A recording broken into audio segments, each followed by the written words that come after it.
Before we get into this, it's worth being upfront about something most videos on this topic skip over. There is no official, on-record explanation for why Mike Zabonik's screen time on Iron Resurrection changed. Mike has never issued a public statement about it. Neither has Joe Martin, Amanda Martin, or Motor Trend. What exists is a patchwork of fan speculation, and even the basic facts, like exactly which season he stopped appearing in, or whether he ever fully left, are reported inconsistently across different outlets. Some sources put his last regular appearances around Season 4, others suggest he was absent for Season 5 specifically, and at least one industry blog reports he was back on screen for Season 7. This script lays out what's actually documented, and treats everything else as what it is. Theories, not confirmed history. Say the name Mike Z to anyone who's watched Iron Resurrection, and you'll get the same reaction. A slow nod, maybe a smile. He wasn't the guy yelling across the shop or mugging for the camera. He was usually somewhere off to the side with a torch in his hand, headband on, quietly doing the part of the job nobody films for very long because it isn't glamorous. Cutting rust, straightening frames, making sure the thing underneath the paint actually holds together. Then, at some point, he wasn't there anymore. Or at least, not as often. No goodbye episode. No statement. Just a shop that looked a little different. That absence is real, and it's documented. What caused it is where things get murky, and where most videos on this subject start filling in blanks with confident-sounding guesses. We're not going to do that here. Instead, we're going to walk through what's actually known about Mike Zabonik, how Iron Resurrection is put together, and why a show like this tends to produce exactly this kind of unexplained cast turnover, Mike included. Mike Zabonik, often credited on the show simply as Mike Z, is a Texas-based welder and metal fabricator. Public biographical details about him are thin, and that appears to be intentional. Multiple profiles of him note that he's kept his personal life, including his family background, largely out of public view. What is publicly documented is that he's had 2 marriages that both ended in divorce, and that professionally, his work is in welding, metal fabrication, and vehicle restoration, the kind of trade skill that takes years, sometimes decades, to actually master. That trade background is what made him valuable to Iron Resurrection in the first place. The show, which airs on Motor Trend, follows Martin Brothers Customs, a real working shop based near Austin, Texas, run by builder Joe Martin, his wife Amanda, and his longtime friend Jason "Shag" Arrington. The show's actual premise is straightforward. Shag and Amanda track down neglected, rusted-out cars and trucks across Texas, haul them back to the shop, and Joe's crew rebuilds them into finished customs. Mike's job within that structure was the unglamorous middle step. Before a car can be painted or shown off, someone has to deal with what's underneath: rotted floor pans, bent frame rails, body panels that don't line up anymore after decades of neglect. That's metal fabrication work, and it's slow, exacting, and physically demanding. It's also the kind of craft that doesn't photograph as excitingly as an engine swap or a paint reveal, which is probably part of why Mike, despite being central to nearly every build, wasn't typically the face of the show's marketing. Here's where the reporting gets inconsistent, and it's worth naming that directly rather than smoothing it over. Some cast biographies describe Mike as a regular presence from the show's early seasons through roughly its 4th season, with his appearances tapering off after that. Other sources specifically flag his absence starting around Season 5, describing it as unexplained. IMDb's own crew records for the show are inconsistent across different cast entries, a sign, honestly, of how loosely documented a lower-budget cable reality series credits tend to be, rather than evidence of anything specific happening to Mike. At least one outlet covering the show's more recent seasons reports that Mike returned to on-screen duty in Season 7, describing him as the show's resident fabricator, again amid a broader wave of cast changes at Martin Brothers Customs. Put plainly, the public record doesn't support a clean story of Mike left the show with a fixed date and a fixed reason. It supports a messier, more realistic picture, a recurring cast member on a long-running reality show whose screen presence varied season to season, for reasons that were never explained on camera and that nobody involved has spoken about publicly.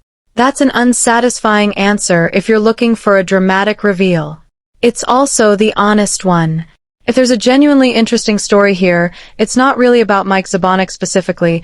It's about the structural reasons a show like Iron Resurrection tends to generate exactly this kind of unexplained cast turnover over and over with multiple people.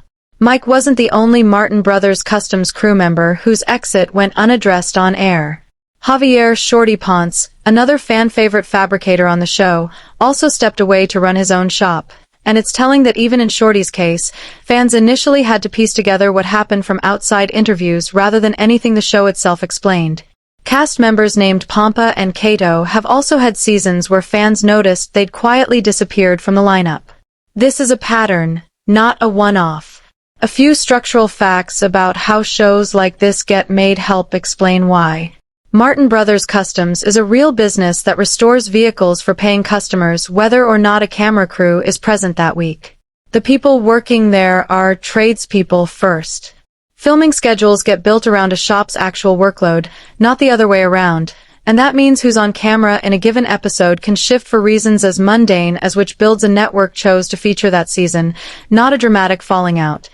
Iron Resurrection has, over its run, brought in new crew members, restructured which builds get featured, and adjusted its approach as it moved past its earlier seasons, a common pattern for automotive reality shows on networks that also produce titles like Fast and Loud and Garage Rehab, both of which saw notable cast changes across their runs as well. None of that requires a scandal to explain it. Skilled tradespeople who get pulled into a reality show because their shop got picked up by a network didn't necessarily sign up for a media career. Some end up enjoying that side of the business. Others find that the demands of being filmed regularly, the different hours, the extra people in the shop, the loss of control over your own schedule, don't fit what they actually wanted out of the work, which was doing the craft, not performing it. That's true of tradespeople in general, and there's no particular reason to assume Mike Zabonik is an exception, even though nobody's confirmed that's what happened in his case. All three of these are ordinary, unremarkable explanations.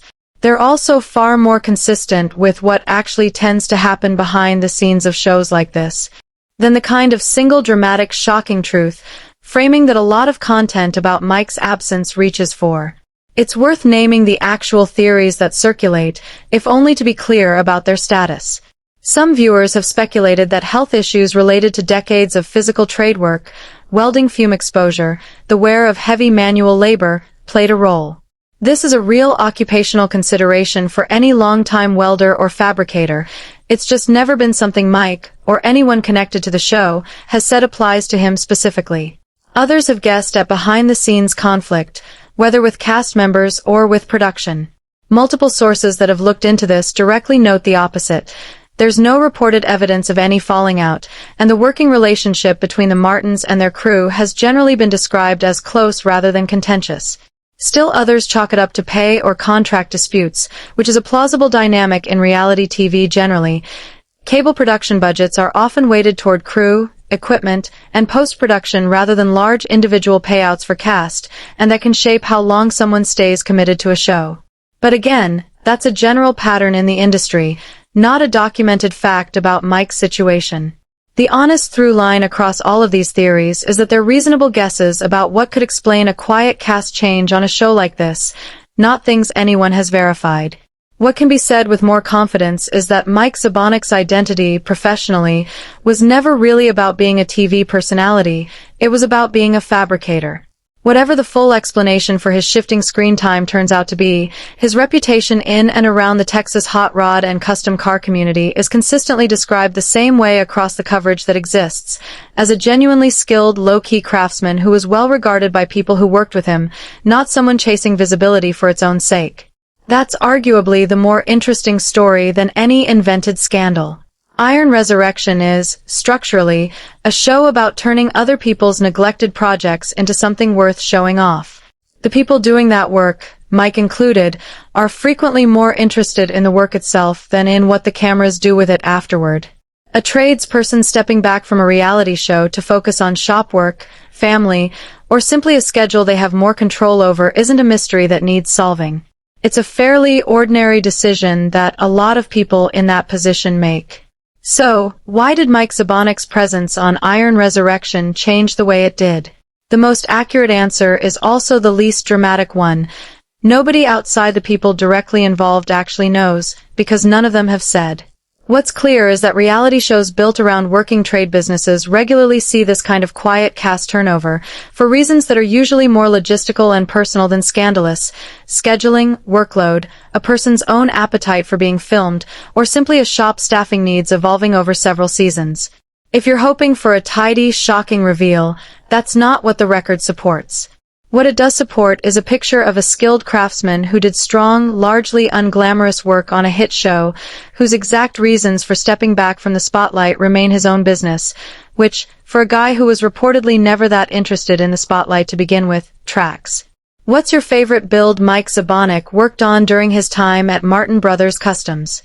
Let us know in the comments.